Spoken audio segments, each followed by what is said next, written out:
পদার্থবিদ্যার স্কুলের আজ তৃতীয় কিস্তি। আগের দিন আমরা বলেছিলাম নিউটনের প্রথম গতিসূত্রের কথা। সে সংক্রান্ত কিছু ভুল ধারণা অনেকের থাকে, তাই নিয়ে কিছু কথা বলা হয়েছিল।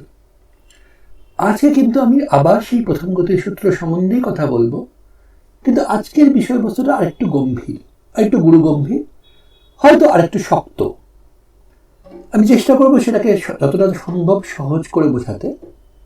কিন্তু এটা ঠিক যে এর মধ্যে অনেক কথা আমি বলবো যেটা সচরাচর কিন্তু বলা হয় না।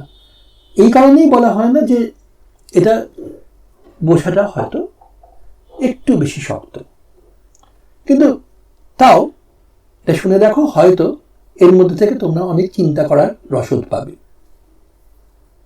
তাহলে আগের দিন আমরা দেখেছিলাম যে আমরা নিউটনের দ্বিতীয় গতিসূত্র থেকে কিন্তু প্রথম গতিসূত্র প্রমাণ করতে পারি না। কেন পারি না? কারণ নিউটনের দ্বিতীয় গতিসূত্র ব্যবহার করার জন্য আমাকে আগে নিশ্চিন্ত হতে হয় যে যে পর্যবেক্ষকের পর্যবেক্ষণ নিয়ে আমি কথা বলছি, যে অবজার্ভার আমি ব্যবহার করছি, সেই অবজার্ভার হচ্ছে ইনার্শিয়াল অবজার্ভার, অর্থাৎ এমন একজন অবজার্ভার যার জন্য নিউটনের প্রথম গতিসূত্র অর্থাৎ ল অফ ইনার্শিয়া খাটে। কাজেই এই যে আমরা বলে থাকি যে F equal to M A নিউটনের দ্বিতীয় গতিসূত্র, তাতে যদি আমি এফ ইকুয়াল টু 0 বসিয়ে দিই তাহলে এ ইকুয়াল টু 0 আসে, মানে প্রথম গতিসূত্র চলে আসে। এটা কিন্তু কোনো প্রমাণ হলো না। কেন হলো না? কারণ যে জিনিসটা ধরে নিয়েছি সেটা ধরে নিয়ে তাকে তো আর প্রমাণ করা যায় না। বড়জোর এটা যেটা হলো সেটা হচ্ছে যে দেখানো হলো যে নিউটনের প্রথম গতিসূত্র এবং দ্বিতীয় গতিসূত্র দিয়ে আমরা যে কাঠামোটা খাড়া করছি তার মধ্যে কোনো স্ববিরোধ নেই। যা ধরে নিয়েছি পরে সেই কাঠামোরই অন্য একটা নিয়ম তার বিরুদ্ধে কথা বলছে না। আর যদি তুমি এটাকে প্রমাণ বলে চালানোর চেষ্টা করো তাহলে তোমার যে গোলমালটা হবে তাকে বলা হয় সার্কুলার আর্গুমেন্ট, যে তুমি এমন একটা জিনিস ধরে নিয়ে শুরু করেছো, শেষমেশ সেটাকেই প্রমাণ করার চেষ্টা করছো। এটা যদি করো তাহলে কিন্তু যে কোনো জিনিস থেকে যে কোনো জিনিস প্রমাণ করে দেওয়া যায়, কারণ তুমি একবার যেটা ধরে নিয়েছো সেটা তো ঠিকঠাক আসবেই।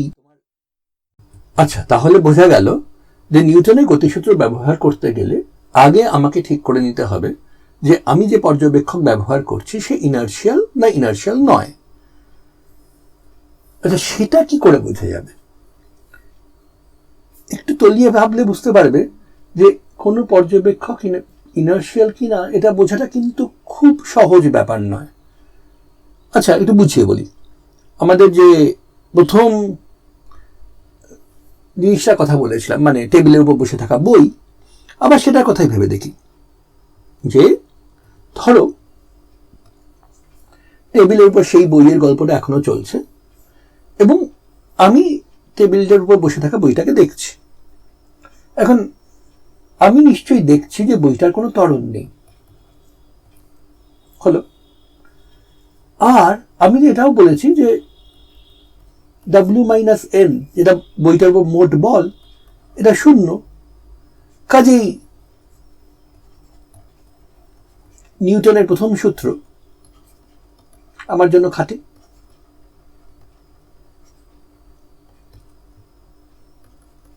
তার মানে আমি ইনার্শিয়াল। কাজে আমি যেটা বলছি সেগুলো ইনার্শিয়াল অবজার্ভারের বক্তব্য। এবং আমরা আগের দিন এটাও দেখেছি যে আমার সাপেক্ষে যারা যারা সমবেগে চলবে সেই সব অবজারভারও কিন্তু আমি যদি ইনার্শিয়াল হই তারা সবাই ইনার্শিয়াল হবে। তাই ব্যাস, ব্যাপারটা তো সোজা। অসংখ্য ইনার্শিয়াল অবজারভার আমরা এক্ষুনি খুঁজে পেয়ে গেলাম। তো আচ্ছা, এবার একটু ভেবে দেখো, এটা কি ঠিক হলো? একটু ভাবলেই কিন্তু বুঝতে পারবে যে নিউটনের দ্বিতীয় গতিসূত্র থেকে প্রথম গতিসূত্রের প্রমাণ করার বেলায় আমরা যে গোলমালটা করেছিলাম এখানেও কিন্তু আবার ঠিক সেই ভুলটাই করতে চলেছি, অর্থাৎ সার্কুলার আর্গুমেন্ট ব্যবহার করছি। কেন না, আমরা কি করে জানলাম যে মোট বলটা 0? সেটা তো আমি বের করেছি এই কারণেই যে যেহেতু বস্তুটার ত্বরণ নেই সেহেতু তার উপর নিশ্চয়ই মোট বল 0 হবে। কেন না, নিউটনের প্রথম গতিসূত্র তাই বলছে বলে। তার মানে আমি কিন্তু আগে থেকেই ধরে বসে আছি যে নিউটনের প্রথম গতিসূত্র আমার জন্য খাটে। এবং এটাও কিন্তু বুঝতে হবে যে নিউটনের প্রথম গতিসূত্র যে আমার জন্য খাটে না, সেটাও আমরা আগে দেখেছি। আমি যদি পৃথিবীর দিকে তাকাই তাহলে তো দেখতে পাই যে পৃথিবীর ত্বরণ নেই, কিন্তু আমরা এটা জানি যে পৃথিবীর উপর মহাকর্ষণজনিত বল আছে। এই মহাকর্ষণজনিত বল থাকা সত্ত্বেও পৃথিবীর ত্বরণ নেই, এই কথাটা আমি কেন বলতে পারছি? বলতে পারছি এই জন্যই যে আমি নিশ্চয়ই ইনার্শিয়াল অবজার্ভার নই। আমার জন্য নিউটনের প্রথম সূত্র কিন্তু খাটছে না।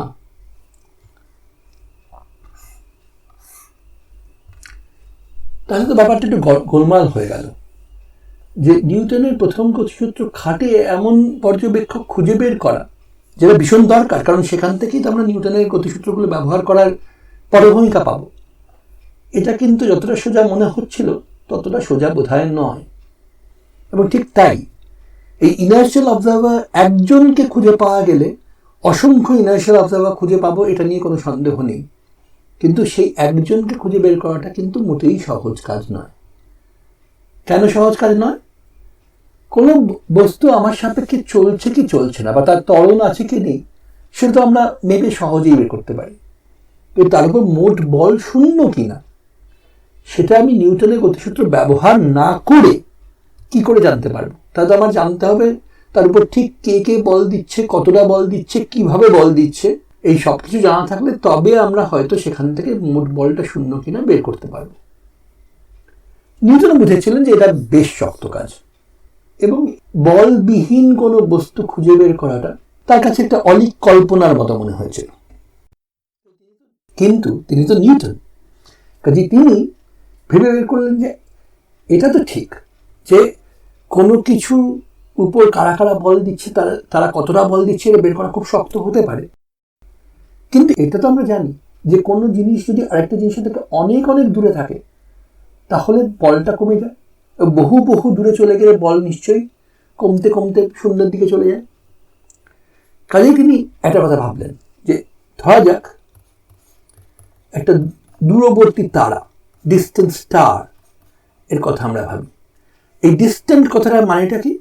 মানেটা হচ্ছে সে শুধু আমার থেকে দূরে আছে তা নয়, আমাদের থেকে তো সব তারাই, এমনকি সূর্য যেটা আমাদের নিকটতম তারা সেটাও বেশ দূরে আছে, কিন্তু সেরকম দূরত্বের কথা কিন্তু হচ্ছে না।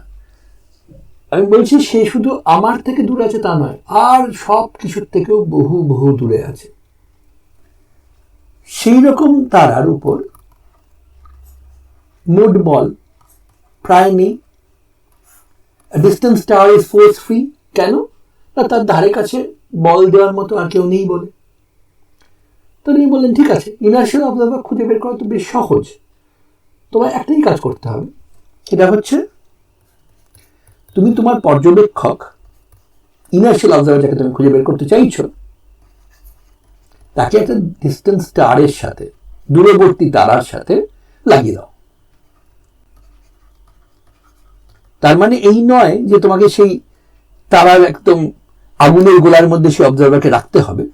তার মানে এই যে এমন একজন অবজার্ভারকে কল্পনা করতে হবে যে কোন একটি দূরবর্তী তারার সাপেক্ষে স্থির বসে আছে। কাজে আমাদের একজন ইনার্শিয়াল অবজার্ভার খুঁজে পাওয়া হয়ে গেল। কেন? এই যে অবজার্ভার তার সাপেক্ষে তো তারাটা নড়ছে না, কাজে তার সাপেক্ষে কোনো ত্বরণ নেই। সে কি বলছে? সে বলছে যে ঠিক আছে, এই যে তারা, তার উপর কোনো বল নেই, কারণ সে সব কিছু থেকে বহু বহু দূরবর্তী, এবং সে যেহেতু আমার সাপেক্ষে স্থির সেহেতু তার কোনো ত্বরণ নেই।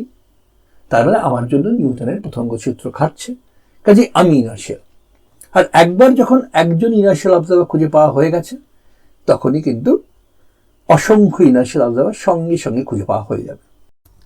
আচ্ছা, এটা না হয় বোঝা গেল যে সুদূর তারার সাপেক্ষে স্থির আছে বা তার সাপেক্ষে সমবেগে চলছে এমন সব পর্যবেক্ষক হচ্ছে ইনার্শিয়াল অবজার্ভার, এবং এদের জন্য নিউটনের গতিসূত্র ব্যবহার করা সম্ভব।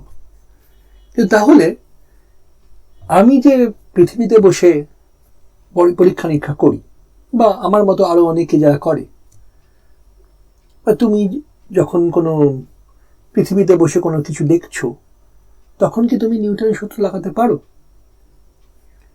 একটু ভেবে দেখলেই বুঝতে পারবে যে পৃথিবীর সাথে যে স্থির আছে সে কিন্তু ইনার্শিয়াল অবজার্ভার আসলে নয়।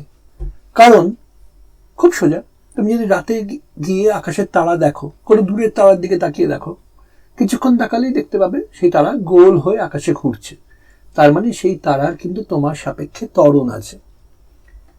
তার মানে কি দাঁড়ালো, তোমার জন্য কিন্তু নিউটনের গতিসূত্র, প্রথম গতিসূত্র খাটছে না। ওই যে দূরের তারা, তার উপর কোনো বল না থাকা সত্ত্বেও সে কিন্তু তোমার সাপেক্ষে ত্বরান্বিত হচ্ছে। তো ধরো এই যে ঘোড়াটা, তুমি বলতে পারো এটা তো আসলে পৃথিবী ঘুরছে বলে মনে হচ্ছে তারাটা ঘুরছে, কিন্তু তোমার সাপেক্ষে কিন্তু সত্যি সত্যি তারা ঘুরছে। এই কথাটা বলা মোটেই ঠিক নয় যে তারাটা আসলে ঘুরছে না, তুমি ঘুরছো বলে মনে হচ্ছে। তোমার সাপেক্ষে তুমি যা পর্যবেক্ষণ করছো তাতে কিন্তু তারাটা সত্যি সত্যিই ঘুরছে। কারণ এটা তুমি বলতেই পারো যে ঠিক আছে, আমি তো জানি এই ঘোড়াটা কেন হচ্ছে, পৃথিবী যে নিজের অক্ষের চারদিকে 24 ঘন্টা একবার করে ঘোরে, তার জন্য তো এরা হচ্ছে। তা আমি না হয় অঙ্ক কষে বের করতে পারবো যে আমি যদি না ঘুরতাম বা পৃথিবী যদি না ঘুরতো, তাহলে আমি ঠিক কি কি রকম ত্বরণ দেখতাম। সেখানেও কিন্তু ঠিক শেষ হলো না, কারণ আমি যদি সেটাকে তাও বাদ দিতে পারি, তাহলেও কিন্তু পৃথিবী সূর্যের চারদিকে 365 দিনে একবার করে ঘুরে আসছে। তার মানে সেই সূর্যের সাপেক্ষেই তার ত্বরণ আছে, দূরের তারা তো ছেড়ে দাও। আর আবার এই সূর্য এবং তার সাথে এই গোটা সৌরজগৎ, সে কিন্তু এই আমাদের যে ছায়াপথ তার কেন্দ্রের চারদিকে ঘুরে বেড়াচ্ছে, তাই সেখানেও একটা ত্বরণ আছে।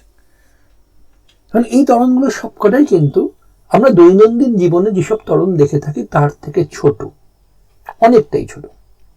এবং সেই জন্যই যেটা হয় যে আমরা যদিও ইনার্শিয়াল অবজার্ভার নই, তবুও অধিকাংশ ক্ষেত্রে আমরা নিউটনের গতিসূত্র ব্যবহার করার অধিকারী। মানে আমরা যদিও ইনার্শিয়াল নই, কিন্তু যেসব পর্যবেক্ষক পৃথিবীর সাপেক্ষে স্থির, ফিক্সড টু দ্য আর্থ,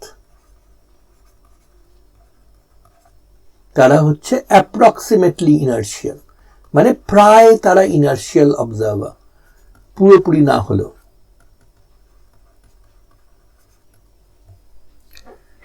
তার মানে কি, তার মানে হচ্ছে ইনার্শিয়াল অবজার্ভার পর্যবেক্ষণ করলে যে ত্বরণ দেখতো কোনো বস্তুর, আমি পৃথিবীতে দাঁড়িয়ে থেকে যা দেখি সেটা তার সাথে পুরোপুরি মেলে না, অল্প একটু তফাৎ হয় বটে। তো এই তফাৎটা যদি খুব কম হয়, তাহলে কিন্তু আমি নিজেকে ইনার্শিয়াল অবজার্ভার বলে দাবি করতে পারি।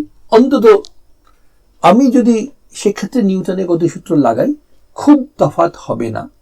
এবং যদি তফাৎটা এত ছোট হয় যে মেপে বের করা না যায়, সেক্ষেত্রে আমি যে ইনার্শিয়াল অবজার্ভার নই সেটা চোখেই পড়বে না।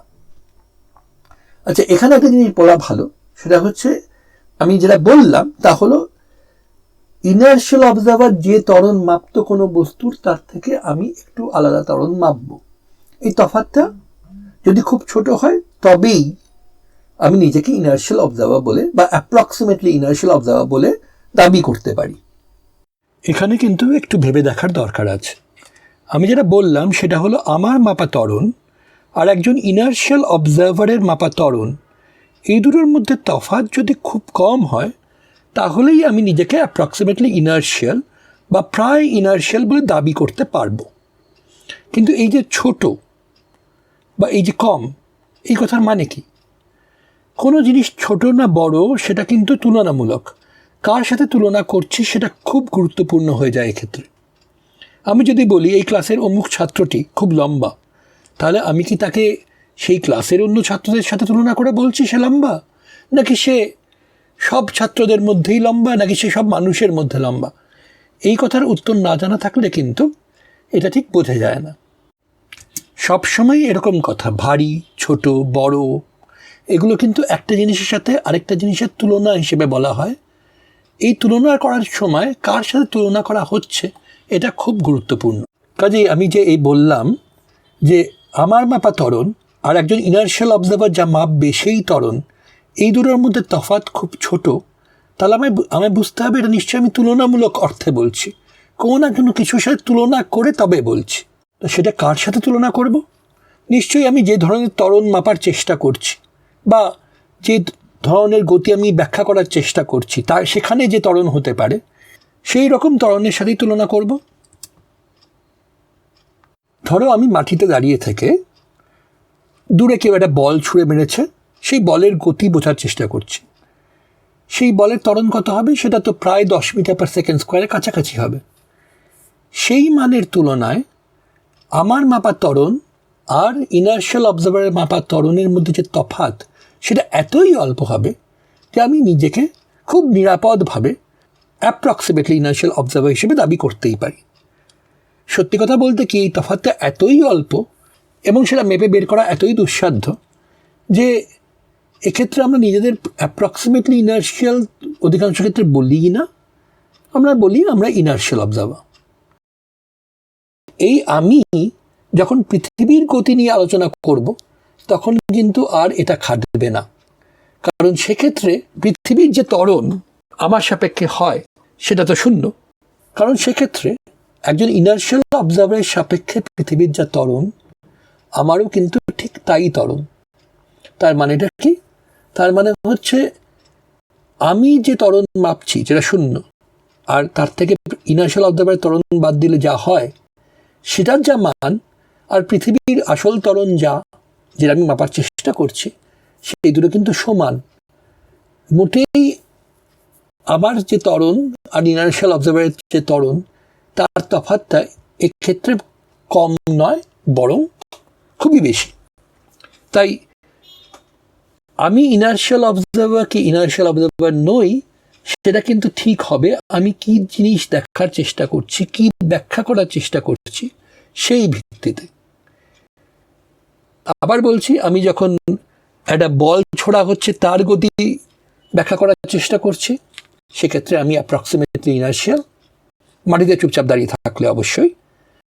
আর যদি সেই আমি মহাজাগতিক জিনিস, পৃথিবীর গতি, পৃথিবীর বাইরের জিনিস, সূর্য তারার গতি বোঝার চেষ্টা করি, তখন কিন্তু আমি আর নিজেকে ইনার্শিয়াল অবজার্ভার হিসেবে ধরতে পারবো না। ইনার্শিয়াল অবজার্ভারের কথা তো হলো, এটাও বুঝলাম যে কখন কোন অবজার্ভার ইনার্শিয়াল না হলেও তাকে প্রায় ইনার্শিয়াল ধরে এগোনো চলে, কখনই বা চলে না। এবার আরেকটু গভীরে যাওয়া যাক। আমরা কি দেখলাম না, নিউটনস ফার্স্ট ল, নিউটনের প্রথম গতিসূত্র আমাদের একটা সংজ্ঞা দেয়। Newton's first law gives us the definition of an inertial observer. সেই অবজার্ভার ইনার্শিয়াল যার জন্য কোনো বলহীন বস্তুর ত্বরণ থাকে না। কিন্তু তাহলে এটা যদি সংজ্ঞাই হবে, এখানে ফিজিক্স কোথায়? সংজ্ঞা তো আসলে স্রেফ একটা নামকরণ মাত্র। আমরা বলতে পারতাম যদি কোনো অবজার্ভার বলহীন বস্তুকে ত্বরণহীন দেখে, তাহলে তার জন্য অন্য কোনো বস্তুর উপর প্রযুক্ত বল তার ভরের এবং ত্বরণের সঙ্গে সমানুপাতিক হবে। এটার থেকে ইনার্শিয়াল অবজার্ভারের জন্য নিউটন সেকেন্ড ল খাটবে, এটা বলাটা অনেক সহজ। তাহলে আমি কি করেছি? একটা বড় শব্দমালাকে ছোট করে নিয়েছি মাত্র। কিন্তু এতে ফিজিক্স কোথায়? এ তো আমার কাজের সুবিধা করার একটা উপায় মাত্র। যদি নিউটনের প্রথম গতিসূত্র সত্যি শুধুমাত্র ইনার্শিয়াল অবজার্ভার চেনার উপায় হতো, তাহলে কিন্তু আমি প্রথমে বলতাম যে নিউটনস ফার্স্ট লকে আলাদা করে ফিজিক্সের সূত্র বলার কোনো প্রয়োজনই নেই। কিন্তু এই যে আমি আগের ভিডিওতে বললাম যে নিউটনের প্রথম গতিসূত্র হচ্ছে ফিজিক্সের সবচেয়ে গুরুত্বপূর্ণ সূত্রগুলির মধ্যে একটি। এমনকি এতটাও বলেছি যে মানুষের মনীষার চরমতম উন্মেষ যেসব জায়গায় হয়েছে তার মধ্যে এই নিউটনের প্রথম গতিসূত্র হচ্ছে অন্যতম। নিউটনের প্রথম গতিসূত্র যদি সত্যি সত্যি স্রেফ একটা নামকরণ হতো, একটা সংজ্ঞা হতো, তাহলে তার জন্য কি এত বড় বড় কথা বলা সাজে? এর উত্তর হলো এই যে নিউটনের প্রথম গতিসূত্র কিন্তু মোটেই শুধুমাত্র সংজ্ঞা নয়, মহাজগৎ সম্বন্ধে, বিশ্বজগৎ সম্বন্ধে অত্যন্ত গভীর এক তত্ত্ব এর মধ্যে লুকিয়ে আছে। হয়েছে সেটাই নিশ্চয়ই ভাগ্যে ছিল। এখন এইরকম কোনো কথা কিন্তু অপ্রমাণ করা অসম্ভব। যে কথা অপ্রমাণ করা অসম্ভব সেটা ঠিক না বেঠিক তার মধ্যে কিন্তু যাওয়ার কোনো প্রশ্নই ওঠে না। মানে সেরকম কথা হচ্ছে বিজ্ঞানের এখতিয়ারের বাইরে। সেটা আর যাই হোক, বিজ্ঞানের কোনো তত্ত্ব সেটা হতে পারে না। বৈজ্ঞানিক তত্ত্বের মূল ভিত্তিই হলো সেটা এমন হতে হবে যে বিশ্বজগতে সেটা ছাড়া অন্যরকম হওয়ার একটা অপশন ছিল, হতে পারতো সে অন্যরকম, কিন্তু হয়নি। বিজ্ঞানের তত্ত্ব, ফিজিক্সেরও বিশেষ করে, a law of physics should be falsifiable but not yet falsified, মানে সেটা অপ্রমাণযোগ্য হতে হবে, তাকে ভুল প্রমাণ করা সম্ভব হতে হবে, কিন্তু তাকে যেন ভুল প্রমাণ করা হয়ে গিয়ে না থাকে। যদি তাকে আমি ভুল প্রমাণ করে ফেলে থাকি তাহলে সে ভুল, তাহলে তো সেটা বিজ্ঞানের সত্য নয়। আর যাই হোক, হ্যাঁ, এটা হতেই পারে যে কোনো জিনিস যেটা আমি জানি যে পুরো সত্য নয় কিন্তু সত্যের কাছাকাছি, সেটাকে আমরা অনেক সময় ব্যবহার করে থাকি। আরেকটা উদাহরণ দিলে হয়তো ব্যাপারটা বুঝতে সুবিধা হবে। বার্ট্রান্ড রাসেল এই উদাহরণটা দিয়েছিলেন। উনি যেটা বলেছেন সেটা এরকম: মনে করে নাও পৃথিবী, শুধু পৃথিবী নয়, বিশ্ব ব্রহ্মাণ্ড এখন থেকে ঠিক 5 মিনিট আগে সৃষ্টি হয়েছে, এবং এর আগে যা যা ঘটেছে বলে তুমি মনে করছো এগুলো সবই কিন্তু তোমার মাথায় সেই স্মৃতিগুলো ঢুকিয়ে কোনো এক স্রষ্টা সেগুলো পাঠিয়েছেন। শুধু তাই তো নয়, আমরা দেখতে পাচ্ছি ফসিল আছে, ফসিলে তো আমি রেডিও কার্বন ডেটিং করে দেখতে পাবো যে তার বয়স 5 মিনিট থেকে অনেক বেশি।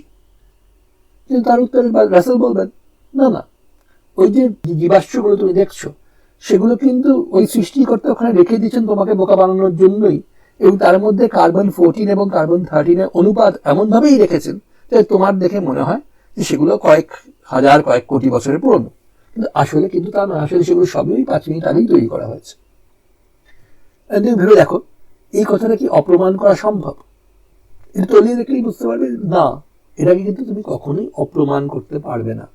তার মানে এটা নন ফলসিফায়েবল স্টেটমেন্ট, এবং যেহেতু এটা নন ফলসিফায়েবল সেহেতু এটা বিজ্ঞানের এখতিয়ারের বাইরে। হ্যাঁ, এটা ঠিকই যে যা কিছু হচ্ছে ভাগ্যের জন্য হচ্ছে, এই কথাটা তোমাদের মধ্যে অনেকে হয়তো বিশ্বাস করলেও করতে পারো। এক্ষুনি রাসেলের যে উদাহরণটা দিলাম সেটা হয়তো তোমরা কেউই বিশ্বাস করবে না, কিন্তু তুমি বিশ্বাস করো বা না করো, অপ্রমাণ কিন্তু ওটাও যেমন করা যায় না, এটাও করা যায় না। এই দুটোর মধ্যে কোনোটাই কিন্তু বিজ্ঞান দিয়ে ঠিক বা ভুল প্রমাণ করা তো যায়ই না, সেই চেষ্টা করারও কোনো মানে হয় না।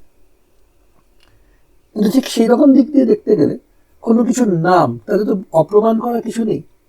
আমি যদি বলি একজন অবজারভার যার জন্য বল বিহীন বস্তুর ত্বরণ হয় না, তার নাম আমি দিলাম ইনার্শিয়াল অবজারভার, তাতে তো কোনো আলাদা করে বৈজ্ঞানিক সত্য বা তত্ত্ব নেই, কারণ এই কথাটা তো অপ্রমাণ করা কিছু নেই, এটা স্রেফ আমার সুবিধার জন্য দেওয়া একটা নাম।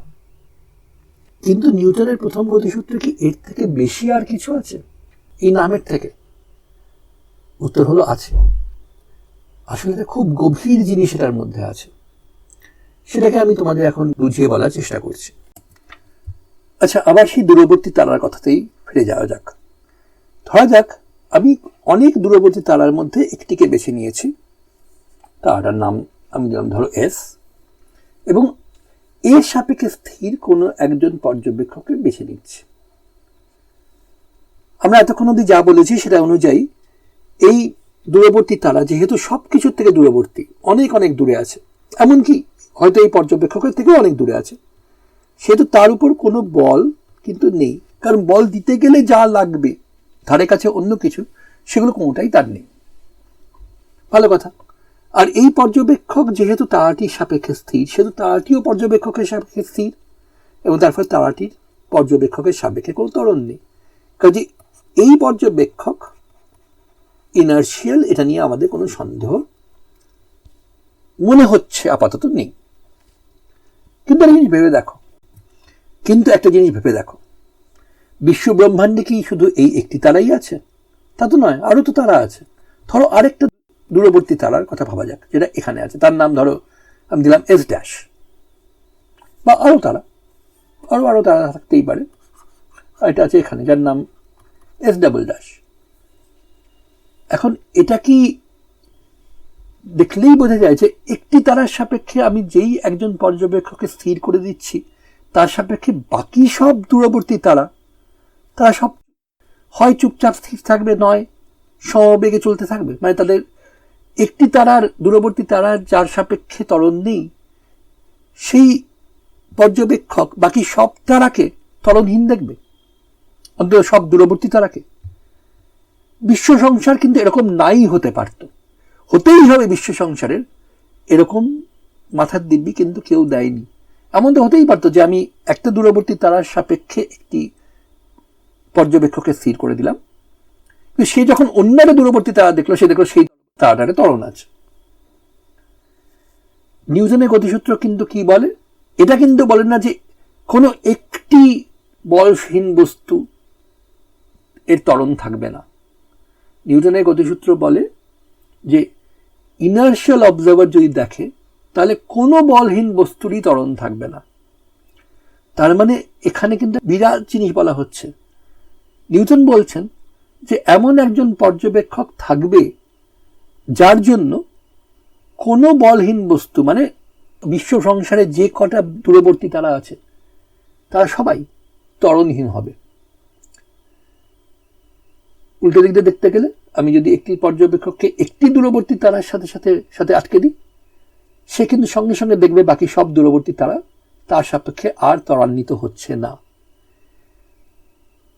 এটা ভেবে দেখো, হতেই তো পারতো যে একটা তারার সাপেক্ষে অন্য তারাগুলোর ত্বরণ আছে, এটা তো অসম্ভব জিনিস নয়। কিন্তু নিউটন বললেন এরকম হয় না, একজন অন্তত ইনার্শিয়াল অবজার্ভার আছে যার জন্য যে কোনো বলহীন বস্তু ত্বরণহীন হবে। এই যে কথাটা, একটি বলহীন বস্তু নয়, যে কোনো বলহীন বস্তু ত্বরণহীন হবে, এটা কিন্তু কোনো সংজ্ঞার মধ্যে পড়ে না। এটা হচ্ছে বিশ্ব সংসার সম্বন্ধে একটা বক্তব্য যেটা বিশ্ব সংসার নাই মানতে পারত, সত্যি নাই হতে পারত। কাজে এটা ফলসিফাইবল হতেই পারতো যে আমি এমন একজন অবজারভারকে দেখতে পেলাম যার সাপেক্ষে এই একটি তারা, এই লাল তারাটার কোনো ত্বরণ নেই কিন্তু নীল তারাটার আছে, আবার লাল আর হলুদ তারার ত্বরণ নেই কিন্তু সবুজ কোনো তারার আছে। নিউটনের প্রথম গতিসূত্র বলে বিশ্ব সংসার এরকম ভাবে তৈরি হতে পারতো বটে, কিন্তু এরকম ভাবে তৈরি নয়। সে এমন ভাবেই তৈরি যে সেখানে একজন ইনার্শিয়াল অবজার্ভার এর অস্তিত্ব আছে। একটু যদি আমি এখানে গাণিতিক ভাষা ব্যবহার করি তাহলে নিউটনের প্রথম গতিসূত্র আসলে হচ্ছে একটা existence statement.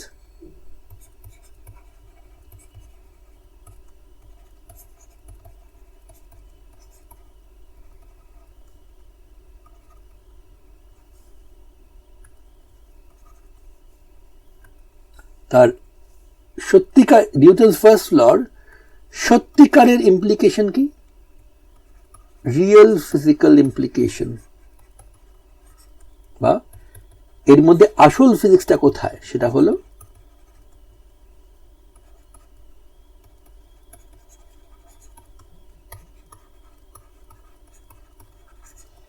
inertial observers exist.